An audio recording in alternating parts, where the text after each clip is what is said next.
महिम्नः पन्थानं मदनपरिबन्धिप्रणयिनी प्रभुर्निन्नेतुं ते भवति यतमानोऽपि कतमः तथापि श्रीकाञ्ची विहृतिरसिके कोऽपि मनसः विपाकस्त्वत्पाद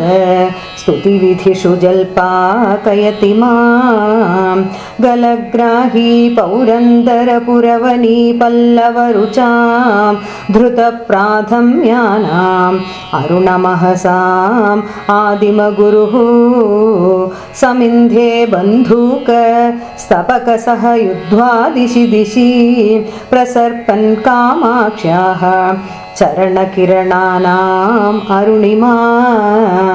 मरालीनां यानाभ्यसनकलनामूलगुरवे दरिद्राणां त्राण व्यतिकरसुरोध्यानतरवे तमस्काण्डप्रौढी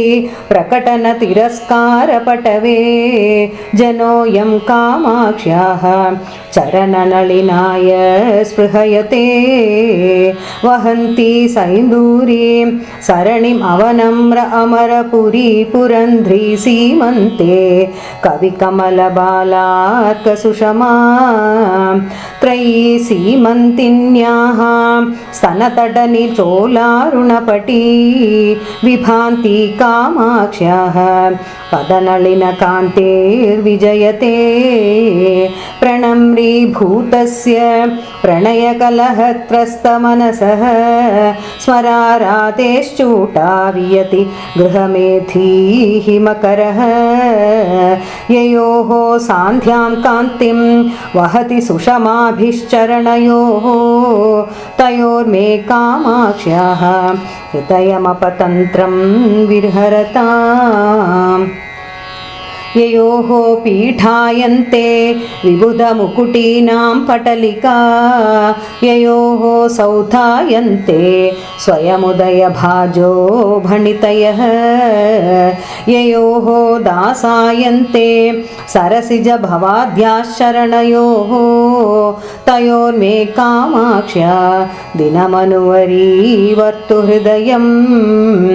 नयन्ति सङ्कोचं सरसिरुचं दिक्परिसरे सृजन्ति लौहित्यं नखकिरणचन्द्रार्धखचिता कवीन्द्राणां हृत्कैरव विकसन उद्योगजननी स्फुरन्ति कामाक्ष्याः चरणरुचिसन्ध्या विजयते विरावैर्माञ्जीरैः किमपि कथयन्तीव मधुरं पुरस्तादानम्रे पुरविजयिनी स्मेरवदने वयस्येव प्रौढा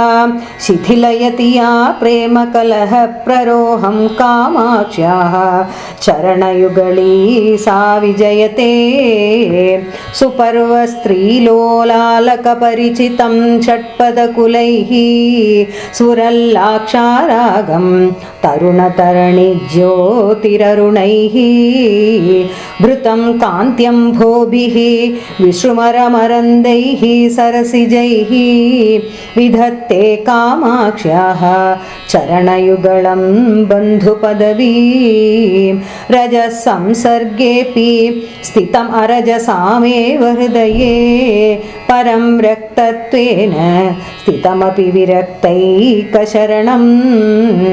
अलभ्यं मन्दानां दधदभि सदा मन्दगतितां विधत्ते कामाक्ष्याः चरणयुगम् आश्चर्यलहरीं जटालामाञ्जीर सुरदरुणरत्नांशुनिकरैः निषीदन्ती मध्ये नखरुजिजरी गाङ्गपयसां जगत्त्राणां कर्तुं मम जननि कामाक्षि नियतं तपश्चर्यां धत्ते तव चरणपादो जयुगली तुलाकोटिद्वन्द्वक्वणितभणिताभीतिवचसोः विनम्रं कामाक्षी विश्रुमरमहः पाटलितयोः क्षणं विन्यासेन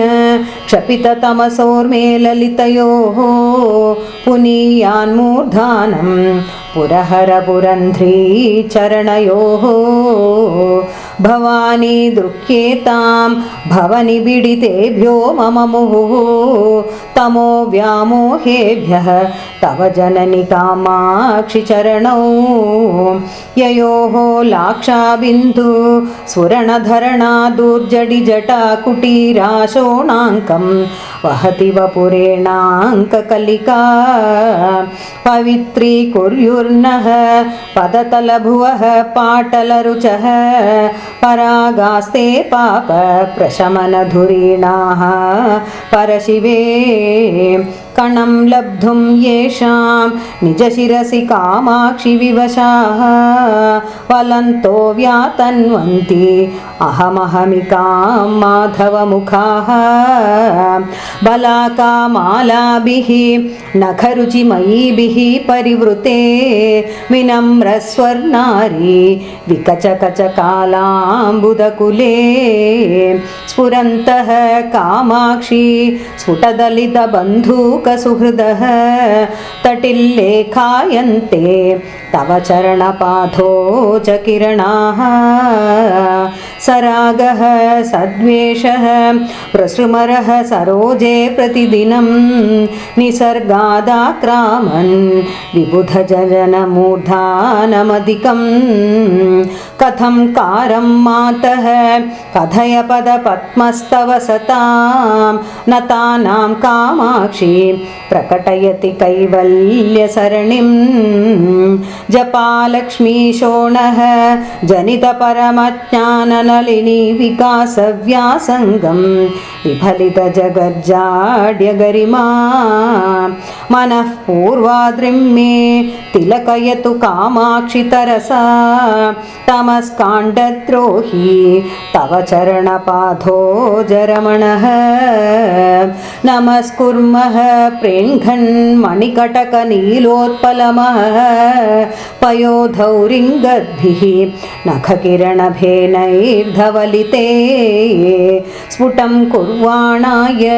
प्रबलचलदौर्वानलशिखावितर्कं कामाक्ष्याः सततमरुणिम्ने चरणयोः शिवे पाशायेताम् अलघुनितमः कूपकुहरे दिनाधीशायेतां मम हृदयपादोच विपिने नभो मासायेतां सरसकवितारीति सरिति त्वदीयौ कामाक्षि प्रसृतकिरणौ देवि चरणौ निषक्तं शुत्यन्ते नयनमिव सद्वृत्तरुचिरैः समैर्जुष्टं शुद्धैः अथरमिव रम्यैर्द्विजगणैः शिवे वक्षोजन्मद्युतयमिव मुक्ताश्रितमुमे त्वदीयं कामाक्षि प्रणतशरणं नौमि चरणम् नमस्या संसज्जत नमुचि परिपन्थि प्रणयिनी निसर्गप्रेङ्खोलत कुरलकुलकाला हि शबले नखच्छायादुग्धोदधिपयसि ते वैद्रुमरुचां प्रचारं कामाक्षि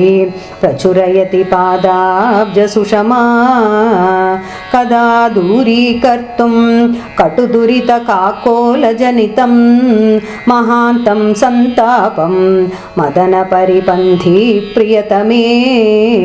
क्षणाते कामाक्षि त्रिभुवनपरीतापहरणे